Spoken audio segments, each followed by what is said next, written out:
naye ng'ekyalimu Kato era kye twatambula naye mu tijje solida we muli Akimu alabye nga Akimu oyo tijje solida Samulubego olina okuddamu okomandinge Yesi ndaba Lusembo Musa mumyuka wange Saamu n'abalala twatambula ne Kato mu tijje naye nga Kato atunulira ekigambo ky'obwenkanya mu Uganda ey'awamu nti Uganda tulina emyaka 61 kati okuva 1962 tuwezezza emyaka 61 naye tukyakumba n'ekigambo ekigamba omugabo gwaffe gwa mu Uganda ey'awamu. Ekyo nakyo badde njagala kigamba sipiika wano agenze n'atugamba tetwagaliza tweyagala ffenna omugabo nga gwawamu. Toyinza kugamba nti ab'ebweru bali nomma ababo kitu kisoboka. Naye olwaleero tuli mu Uganda olwaleero abamu nga tulinga emmomoze. Ekyo Kato yakiremerako nnyo kyegugwa kinduma ne Ssekuluma yenna yadde okyogedde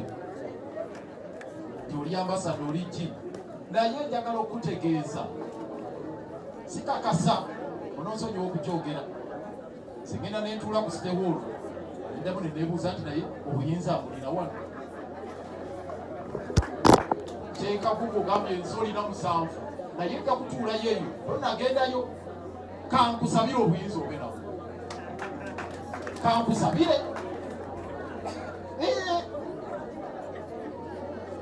otunula n'ogamba mu kifo ekisooka nnamba emu ekyo baatugamba ekyo tekikwatibwako. Twaliko mu nnamba 2 nga waliwo sekandi n'abeeraawo ekyo ne tuseeseetuka okufa ne twafuna obwetwaze ndowooza tulifunanga kulwa sipiika munzijukize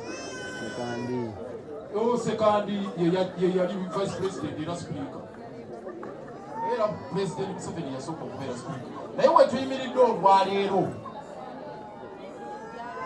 mulayinye Kato bwe yabyogeranga mutunule mulabe babala abantu 5 abasinga mu Uganda.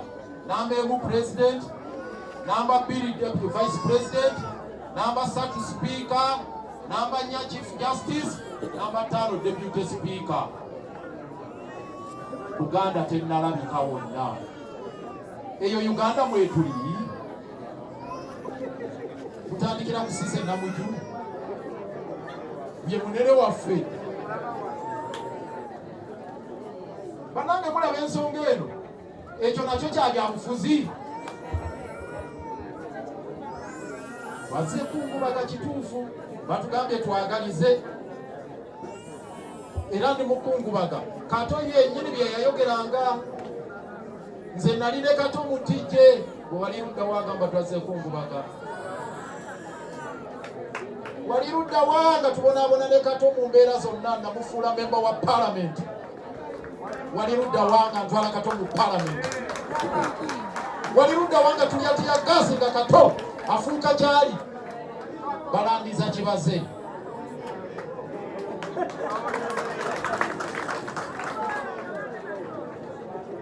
fe tulina ennaku ku mutima era tukungubaga. Bwe njogera Kato njogera okuva ku ntobo y'omutima gwange. Kato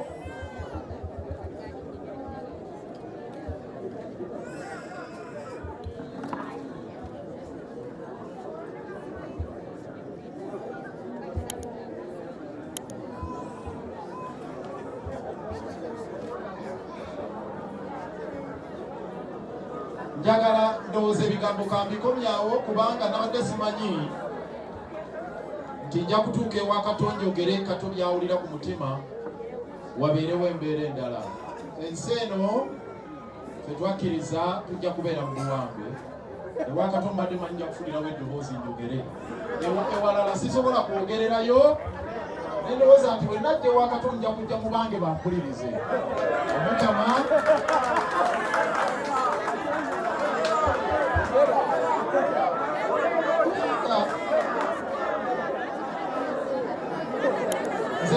Mulodi abeewo. Abagamba abeewo bagaba abeewo.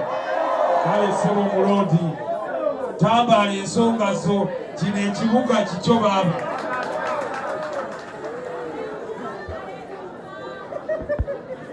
Singa mbadde kababuulire mmwe njagala kuzinga ebigambo byange nkomaawo. Ensi eno etudde ku busungu bungi. Nze bwe mulaba za ddembe naye waliwo abatongeza ddembe, waliwo abanyiivu n'okunsinga. Naye eggwanga lino omunaayagala muli suffocating emutwe omuntu aleme kwogera nsonga ziri ku mutima. Mukama Katonda nalabye agisa eddunga ng'alaajana, naye ani atamanyisa eddunga? Eyatambuza olutalo waliwo entaana bwagunga gye balaze omuwanga 14 n'abuuza nti mumbulireyo ligyoni emu gye bateekamu obuwanga. Ffenna twagala eggwanga lino. Nze sirina lutalo kuba amawanga malala, ndi nationalist, naye njogera Kato kye yakkiririzaamu.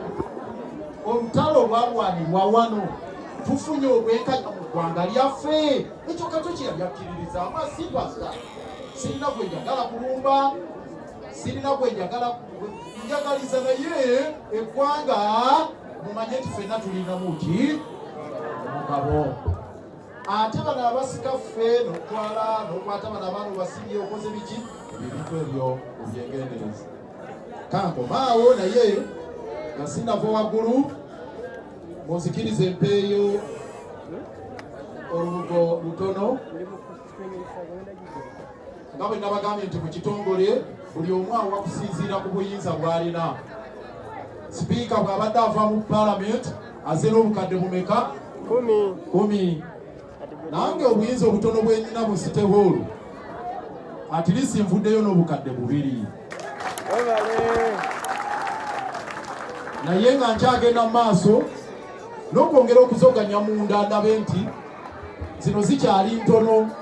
Kato tulina okumulabirira abaana, tulina okontributinga ku byonna bye boogedde.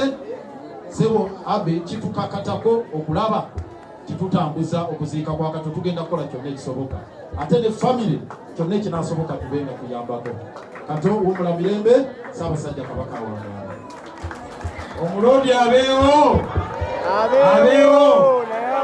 Sebo tweyanzisa obubaka buno mukadde waffe tatambuliddeawo emiliyoni 2 n'ambirira obulodi akoze eki? Sebo Mulodi weebale nnyo, oyiikanga ota. Era atugambye agenda kukola buli kimu. Bwe nawangaala ne Kato kangende ne Kato wange. Mukitegedde? N'olwekyo tetuteeka kubabeera bize. Kino kye kisembayo eri abantu mwenna. Twagambye buli omu agumiikirize munne.